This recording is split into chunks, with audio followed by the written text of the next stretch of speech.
Sarah Mitchell glanced at her smartwatch, showing 9:47 a.m. as she jogged up the worn granite steps of the Jefferson County Courthouse. Her heart was still racing from her morning run, which she hadn't had time to cool down from properly. The autumn breeze caught her ponytail, and a few strands of hair escaped from her normally pristine appearance. Inside her small crossbody bag, she carried just the essentials: her phone, wallet, and the crumpled parking citation that had brought her here today. The notice had been tucked away in her car's glove compartment for weeks, nearly forgotten among proposal drafts and quarterly reports, until her assistant Jenny had reminded her of today's deadline. The courthouse lobby buzzed with morning activity. Security guards directed traffic through metal detectors while lawyers in crisp suits hurried past, briefcases in hand. Sarah joined the security line, standing behind an elderly gentleman who was struggling to remove his belt for the scanner. "Ma'am, please place your bag on the conveyor," the security guard instructed, his voice carrying the weariness of someone who had repeated the same phrases thousands of times. Sarah complied, slipping off her running shoes and placing them alongside her bag. As she waited to pass through the metal detector, Sarah checked her phone. 3 missed calls from the Tokyo office, and an urgent email about the afternoon's board meeting. At 42, she had spent the last 15 years climbing the corporate ladder at Global Tech Solutions, but she never imagined she'd be handling a parking ticket in her workout clothes between international conference calls. The marble halls echoed with footsteps as Sarah consulted the building directory. Courtroom 304, traffic violations, 3rd floor. She headed for the elevator, but a handwritten, out of order sign redirected her to the stairwell. Sarah couldn't help but smile at the irony.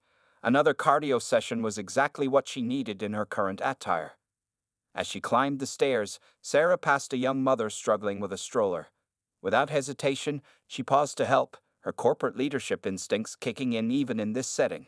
"Here, let me give you a hand with that," she offered, grabbing the front end of the stroller. The mother's grateful smile reminded her of why she had started her mentoring program for single moms in the first place. Reaching the 3rd floor, Sarah found herself in a long hallway lined with wooden benches. People of all backgrounds sat waiting, some in business attire, others in work uniforms, a few in clothes that had seen better days. She found an empty spot on a bench near courtroom 304 and pulled out the citation to review it one more time. The ticket itself was for parking in a loading zone, an honest mistake made during a charity event she'd organized downtown. Normally, her assistant handled such matters, but Jenny was on maternal leave, and Sarah believed in taking responsibility for her own oversights. Through the courtroom's doors, she could hear the muffled voice of Judge Henderson. His reputation preceded him, known for being strict but fair, or at least that's what the courthouse regulars were whispering among themselves. Sarah observed as people entered the courtroom and left, some looking relieved, others frustrated. A court clerk emerged, calling out names from a list. "Sarah Mitchell?" he announced, scanning the crowded hallway. Sarah stood, smoothing down her running shorts and adjusting her lightweight jacket. She was used to commanding boardrooms in tailored suits, but today she would face the judge in her night gear. As she approached the courtroom doors, Sarah's phone buzzed again. The Tokyo office was persistent. She quickly silenced it, reminding herself that even corporate executives weren't above the law. The heavy wooden doors creaked as she pushed them open, stepping into the fluorescent-lit courtroom. The room was smaller than she expected, with rows of wooden benches leading up to the judge's elevated platform. The American flag hung proudly behind the bench, and the morning sun filtered through tall windows, creating long shadows across the worn carpet. Taking her place in line behind other defendants, Sarah stood tall, her posture reflecting years of corporate presence training. Little did she know that this routine court appearance would soon turn into something far more significant, a moment that would challenge not only a judge's preconceptions but also spark a larger conversation about bias and justice in their community. The bailiff called for all to rise as Judge Henderson returned from his brief recess, and Sarah Mitchell prepared to face what she thought would be a simple legal procedure, unaware of the compelling exchange that was about to unfold. Judge Robert Henderson peered over his reading glasses as Sarah Mitchell's case was called. The morning had already been long, filled with the usual parade of traffic violations and minor offenses. He barely glanced up from his papers as she approached the podium, noting only her athletic wear and casual appearance. The fluorescent lights hummed overhead as Sarah stood before the bench. The judge's initial look lasted barely a second, but in that brief moment, his brain had already constructed a narrative. Here was another person who couldn't be bothered to dress appropriately for court, he thought, his lips tightening into a thin line. Case number 2347, parking violation in a commercial loading zone, the court clerk announced, his voice echoing in the quiet chamber. Judge Henderson's fingers drummed against his wooden desk as he flipped through the citation. 23 years on the bench had taught him to size up defendants quickly, and he'd already placed Sarah in a mental category. Another person who didn't take the court seriously enough to change out of gym clothes. The morning sun cast shadows through the Venetian blinds, creating prison bar patterns across the courtroom floor. Other defendants sat in the gallery, watching the exchange with the dull interest of people waiting their turn. A young law clerk scribbled notes, while the bailiff maintained his stoic position by the judge's bench. "Miss Mitchell," Judge Henderson began, removing his glasses and fixing her with what his colleagues called his disappointment stare. "Do you make it a habit of treating court appearances as casual as your morning jog?" His voice carried that special tone of judicial disapproval that had made many defendants squirm over the years. Sarah opened her mouth to explain, but the judge held up his hand. The gold band of his class ring caught the light. Harvard Law, class of '85. He worked hard to earn his position, climbing from a middle-class background to the federal judiciary. In his mind, proper respect for the court was non-negotiable. The court reporter's fingers moved steadily across her stenograph as Judge Henderson leaned forward. He noticed Sarah's expensive running shoes and high-end athletic wear, interpreting them not as signs of professional success, but as further evidence of misplaced priorities. "The court's time is valuable, Ms. Mitchell. This isn't a gym or a park." A few snickers emerged from the gallery, quickly silenced by the bailiff's stern look. Judge Henderson shuffled through more papers on his desk, purposefully taking his time. He'd seen thousands of defendants, and in his mind, he'd already filed Sarah away as another example of declining social standards. The American flag behind him stirred slightly in the air-conditioning breeze as he examined the parking citation more closely. The violation had occurred in front of the city's most prestigious office building, but this detail failed to register as significant in his mind. Instead, he focused on the time of the violation, middle of a business day. "I see here you parked in a loading zone for nearly 2 hours," he continued, his tone growing more stern. "Perhaps if you spent less time at the gym and more time paying attention to parking signs, we wouldn't need to have this conversation." The comment was unnecessary, and somewhere in the back of his mind, he knew it, but years of dealing with what he perceived as disrespect had hardened his approach. Sarah stood perfectly still at the podium, her posture straight and professional despite her casual attire. The judge didn't notice how others in the courtroom had begun to sense something different about her demeanor, an unmistakable air of confidence that seemed at odds with his assessment. The clock on the wall ticked loudly in the momentary silence. Judge Henderson picked up his gavel, prepared to deliver both a fine and what he considered a much-needed lesson in civic responsibility. The morning light now fully illuminated his bench, highlighting the plaques and certificates that decorated his wall. Testimonies to his years of service that had, perhaps unknowingly, created blind spots in his judgment.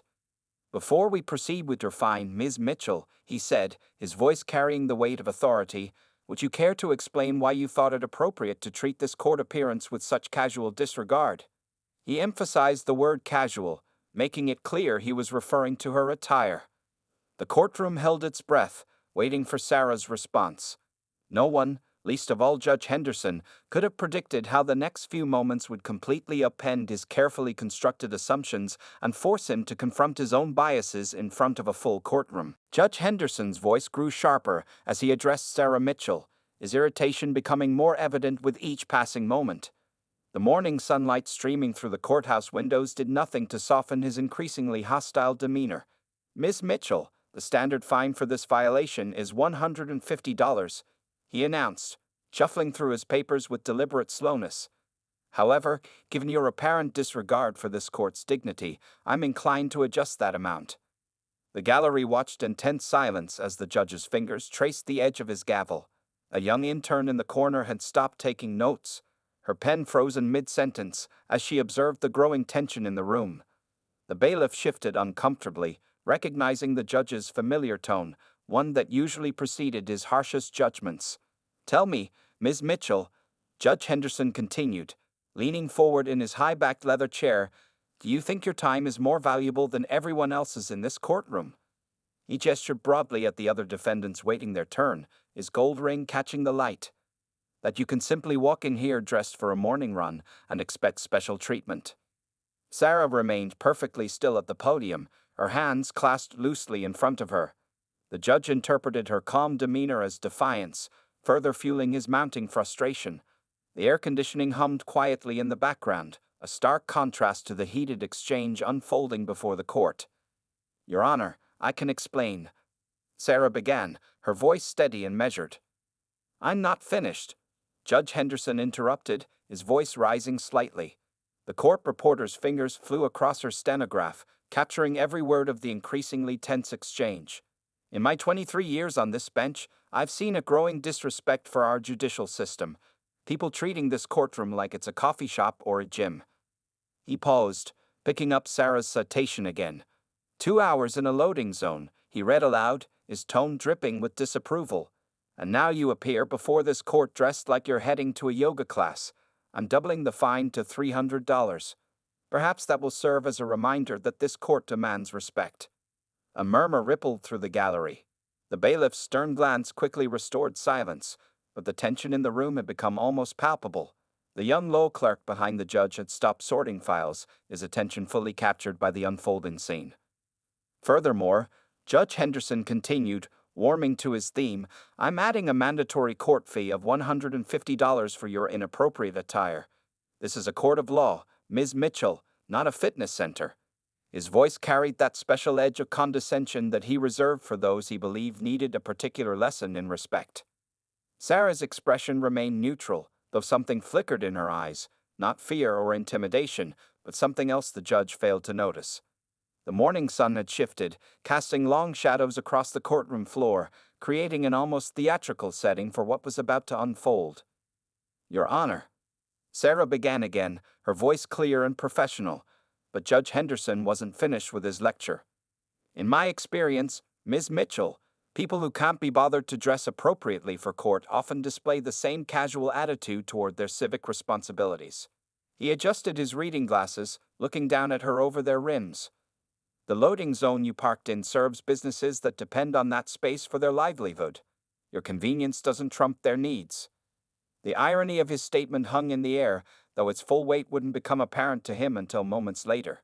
The judge continued his monologue, each word digging him deeper into what would soon become a profound moment of self-reflection. "That brings your total to $450, he announced with finality. "Perhaps next time you'll think twice about both your parking choices and your courtroom attire." He reached for his gavel, ready to make the judgment official. The clock on the wall ticked loudly in the silence that followed. Sarah still stood at the podium, her posture unchanged, waiting for her moment to speak. The other defendants in the gallery watched intently, sensing that something unprecedented was about to happen. Judge Henderson looked down at Sarah one last time, prepared to dismiss her case and call the next defendant. But something in her composed demeanor finally caught his attention. It was subtle, a quiet confidence that seemed at odds with his assumptions about her. For the first time that morning, he felt a flicker of uncertainty. "Do you have anything to say before we conclude this matter, Ms. Mitchell?" he asked, more out of procedural necessity than genuine interest in her response. He had no way of knowing that her answer would completely upend his carefully constructed narrative and force him to confront his own prejudices in front of a full courtroom. Sarah Mitchell reached calmly into her cross-body bag, her movements unhurried despite Judge Henderson's harsh judgment. The courtroom remained silent, the air thick with tension as she pulled out a sleek leather wallet. "Your Honor," she began, her voice carrying the same authority she used in board meetings, "I'll be happy to pay the fine with my corporate card." The judge's eyebrows lifted slightly as she continued, "However, before I do, I should mention that I'm the Senior Vice President of Global Operations at Tech Solutions International." She placed her business card on the podium, its gold embossing catching the morning light. "The loading zone in question is actually in front of our corporate headquarters." A collective intake of breath swept through the gallery. The young law clerk behind Judge Henderson nearly dropped his stack of files, and the court reporter's fingers paused over her stenograph. The judge's expression flickered, his certainty wavering for the first time that morning. Sarah's voice remained steady as she continued. I was there that morning overseeing a community outreach program we sponsor. We were loading supplies for our annual youth coding camp, which provides free technology education to underprivileged children. She pulled out another document, a permit for the event that had been accidentally filed a day late. Judge Henderson's face began to shift from its previous mask of condescension to something less certain. The morning sun now seemed to highlight every line of confusion forming on his forehead. The bailiff, who had been standing stoically throughout the proceedings, shifted uncomfortably as the power dynamic in the room underwent a seismic shift. As for my attire, Sarah continued, her tone professional but firm, I came directly from leading our company's monthly community jogging initiative, where we pair corporate mentors with at-risk youth. I had to choose between changing clothes and being late to your courtroom, Your Honor. I chose punctuality. She reached into her bag again, this time producing a glossy annual report. Our company employs over 5,000 people in this city alone, and we've contributed more than $50 million to local community development projects over the past year. The report landed on the podium with a soft thud, its cover showing Sarah in a business suit, standing among a group of corporate executives. The judge's earlier bravado had completely evaporated. His reading glasses hung loosely in his hand as he stared at the evidence of his misplaced judgment. The young intern in the corner had started frantically taking notes again, seemingly aware she was witnessing something extraordinary. I have an international board meeting in exactly 47 minutes, Sarah added, glancing at her expensive smartwatch, where I'll be discussing a $100 million investment in local infrastructure with our partners in Tokyo. Her phone buzzed again, as if on cue, displaying another urgent message from the Asian office. The courtroom had grown so quiet that the sound of papers shuffling seemed thunderous. Other defendants in the gallery leaned forward, many nodding in approval at the unexpected turn of events. A few were even smiling, though they tried to hide it behind their hands. Your Honor, Sarah continued, her voice taking on a gentle but firm teaching tone, I understand and respect the importance of proper courtroom etiquette. However, I would respectfully suggest that making assumptions about someone's character or success based on their attire at a single moment in time might lead to, she paused thoughtfully, incomplete conclusions. Judge Henderson's face had turned a shade redder with each new revelation.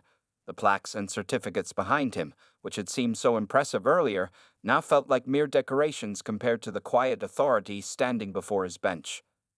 The court clerk, who had seen thousands of cases pass through this courtroom, was now openly staring at Sarah with undisguised admiration. Even the bailiff had abandoned his usual stern expression, a slight smile playing at the corners of his mouth.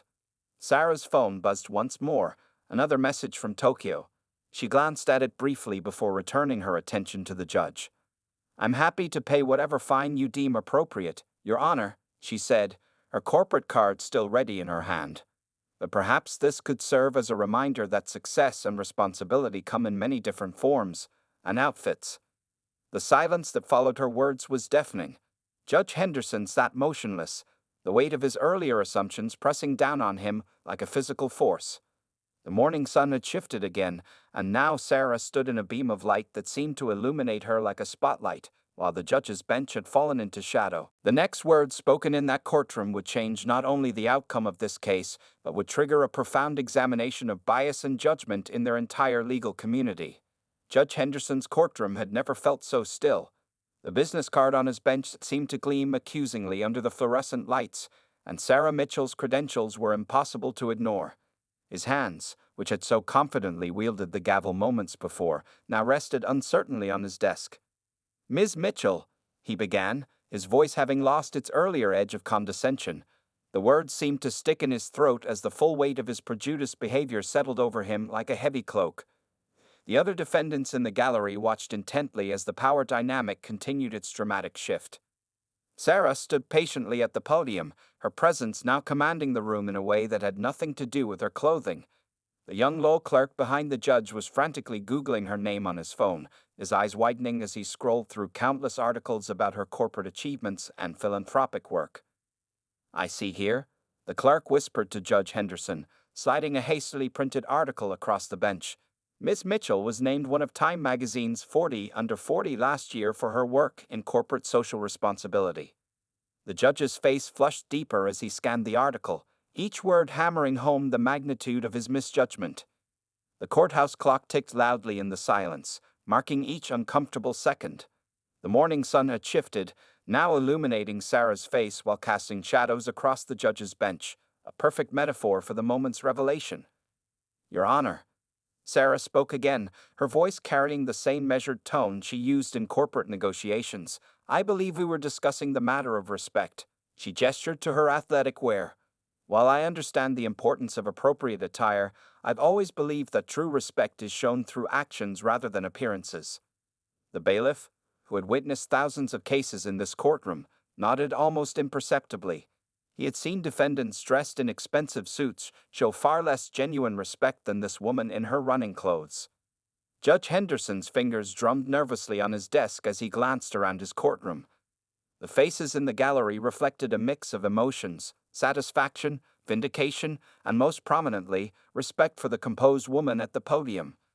Sarah's phone buzzed again with another message from Tokyo. Without looking at it, she slipped it back into her bag. "Time management is also a form of respect, Your Honor," she continued. "I chose to honor my commitment to both this court and my other responsibilities today.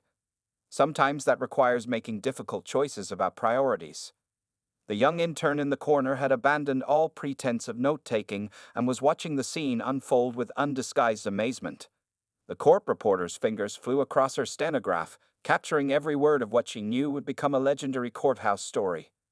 Judge Henderson cleared his throat, adjusting his robes as if they had suddenly become uncomfortable. The Harvard law ring on his finger, which he had worn so proudly for decades, felt heavier than usual. "Ms. Mitchell," he began again, his tone completely transformed, "I believe I owe you." But Sarah raised her hand slightly, the same gesture she used to pause over-enthusiastic board members. "Your Honor, if I may," she said, her voice gentle but firm. "This moment isn't about me. It's about the countless others who might stand before this bench, their worth hidden beneath assumptions and appearances." The gallery murmured in agreement, and this time, the bailiff made no move to silence them. The morning light streamed through the windows, casting a warm glow across the courtroom that seemed to soften the harsh fluorescent lighting. Judge Henderson's shoulders sagged slightly as the full impact of her words hit home. His eyes swept across the courtroom, seeing for perhaps the first time the diverse array of humanity that filled the benches, each person with their own story, their own circumstances, their own valid reasons for appearing as they did. Sarah's corporate card still rested on the podium, unused, but its presence had transformed from a simple method of payment into a powerful symbol of the danger of hasty judgments and preconceived notions. The clock struck 10, and somewhere in Tokyo, executives were waiting for their video conference to begin. But in this moment, in this courtroom, something more important was taking place, a profound shift in perspective that would ripple far beyond these walls. Judge Henderson reached for his gavel once more, but this time with a very different purpose in mind. The next words he would speak would not only change the outcome of this case, but would mark the beginning of a significant transformation in his approach to justice. Judge Henderson sat back in his chair, feeling the weight of decades of judicial decisions pressing down on his shoulders. The courtroom remained silent as he removed his reading glasses, carefully folding them and placing them on the bench before him. His mind raced through countless past cases, wondering how many times his preconceptions had clouded his judgment. Sarah Mitchell still stood at the podium, her presence a quiet force that had transformed the entire atmosphere of the courtroom. The morning sunlight streaming through the windows created long shadows that seemed to connect everyone in the room, judge and defendants alike, in a shared moment of reflection. "In all my years on this bench," Judge Henderson began, his voice softer than anyone had ever heard it, "I've prided myself on being fair and just." He paused, looking down at his hands, the gold Harvard ring suddenly feeling less like a symbol of achievement and more like a reminder of privilege. "But perhaps my understanding of fairness has been incomplete." The young law clerk watched his mentor with a mixture of concern and admiration, seeing for the first time the human being beneath the judicial robes. The bailiff, who had served alongside Henderson for 15 years, stood straighter, sensing the historic nature of this moment. "You see," The judge continued, addressing not just Sarah but the entire courtroom. We tell ourselves we're objective, that we see only facts, only evidence. His eyes swept across the gallery, taking in the diverse faces watching him. But sometimes our assumptions run so deep we don't even know they're there. A tissue box sat untouched on his bench, and for the first time in his career, Judge Henderson felt he might need it. His voice grew thick with emotion as he continued. I looked at your athletic wear, Ms. Mitchell, and saw disrespect. I never considered that those same clothes might represent community service, or that rushing here directly from helping others might show more respect for this court than changing into a suit. The court reporter's fingers moved silently across her stenograph, capturing every word of this unprecedented moment. In the gallery, several defendants wiped tears from their eyes, seeing themselves in the judge's words of recognition. Sarah shifted slightly at the podium, her professional demeanor softening as she watched the judge's genuine struggle with his realizations. Her phone buzzed again in her bag, but it seemed distant and unimportant compared to the transformation unfolding before her. How many times? Judge Henderson wondered aloud, his voice barely above a whisper. How many times have I looked at someone's appearance, their clothes, their manner of speaking, and made instant judgments about their character? The question hung in the air, heavy with implications. The young intern in the corner had stopped taking notes entirely, her pen forgotten in her hand as she watched her first real lesson in justice unfold, not from a textbook, but from a judge's painful self-examination. Outside the courthouse windows, city life continued as usual, but inside courtroom 304, time seemed to stand still. The air conditioning hummed softly, providing a gentle backdrop to this moment of profound reflection. Your Honor. Sarah spoke gently, breaking the silence. Recognition is the first step toward change. Her words carried the wisdom of someone who had faced and overcome prejudice throughout her career. Judge Henderson nodded slowly, his eyes meeting hers for the first time with genuine respect. Yes, he agreed. But recognition without action is merely guilt, and guilt serves no one. He straightened in his chair, something new emerging in his bearing, not the artificial authority of his position, but the genuine dignity of someone confronting their own flaws. The clock on the wall ticked steadily, marking each second of this transformation. The morning sun had risen higher, eliminating the shadows in the courtroom, as if nature itself was acknowledging this moment of clarity. A murmur of appreciation rippled through the gallery as they witnessed this powerful man's vulnerability. The bailiff, usually quick to silence any noise, stood perfectly still, understanding that this moment of community recognition was too important to interrupt. Judge Henderson's hands, which had previously gripped his gavel with such certainty, now lay open on his desk. The simple change in posture spoke volumes about his shifting perspective, from judgment to understanding, from authority to humility. The next words he would speak would not only address the case before him, but would set a new precedent in his courtroom, one based on genuine understanding rather than hasty assumptions. The transformation taking place would ripple far beyond this single case, affecting countless future defendants who would stand before his bench. Judge Henderson rose from his chair, an act so unexpected that the bailiff took a half step forward before realizing what was happening. Standing at his full height, the judge removed his judicial robe for the first time during the session, carefully placing it on his chair.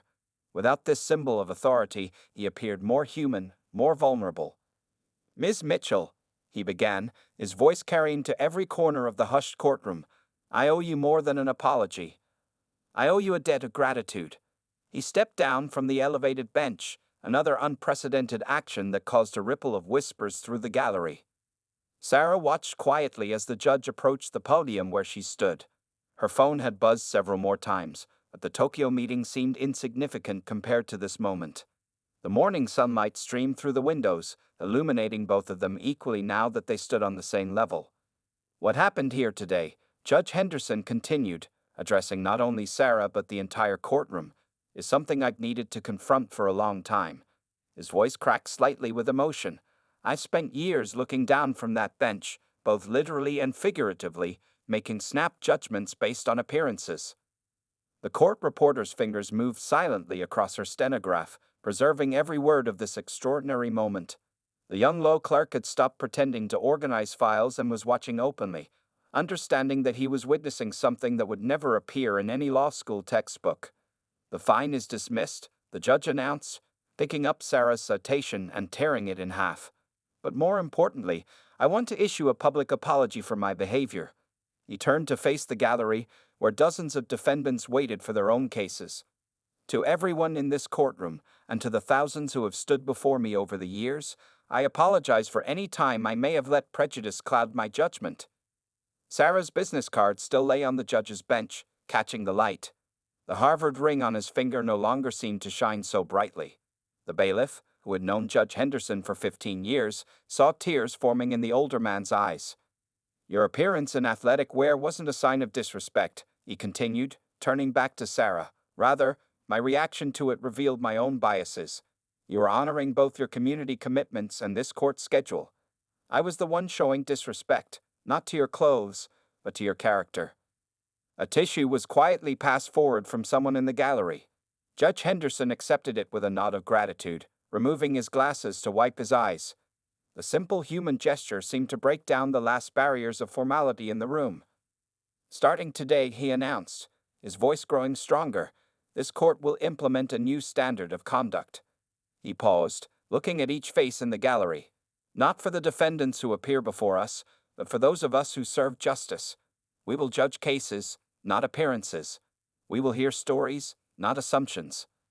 The young intern in the corner was writing frantically again, but now she was capturing the judge's words verbatim, understanding their historic significance. The morning sun had shifted, casting the entire courtroom in a warm, golden light. Sarah finally spoke, her voice gentle but firm. "Your Honor, accepting responsibility for our biases takes courage. Your willingness to acknowledge and address them publicly sets an important example." She gestured to her corporate card, still unused on the podium. "Some debts can't be paid with money." Judge Henderson nodded, understanding the deeper meaning in her words. He turned to address the court clerk. "Please note in the record that today marks the establishment of a new judicial training program in this courthouse. We will begin mandatory bias recognition and cultural sensitivity training for all court officers, myself included." The gallery broke into spontaneous applause, and for the first time in the courthouse's history, neither the judge nor the bailiff moved to silence it. The sound echoed off the wooden walls, transforming the formal courtroom into a place of celebration and hope. "Ms. Mitchell," Judge Henderson said as the applause died down, "you came here today facing a fine, but you've given this court a priceless gift instead, the mirror of self-reflection." He extended his hand to her, not as a judge to a defendant, but as one human being to another. The handshake they shared was photographed by several people in the gallery, though neither Sarah nor the judge noticed. It would later become a symbol of transformation in their community's justice system, a reminder that true justice begins with humility and the courage to change. The greatest lesson he had learned was that justice wasn't about what you saw on the surface, but what you took the time to understand beneath.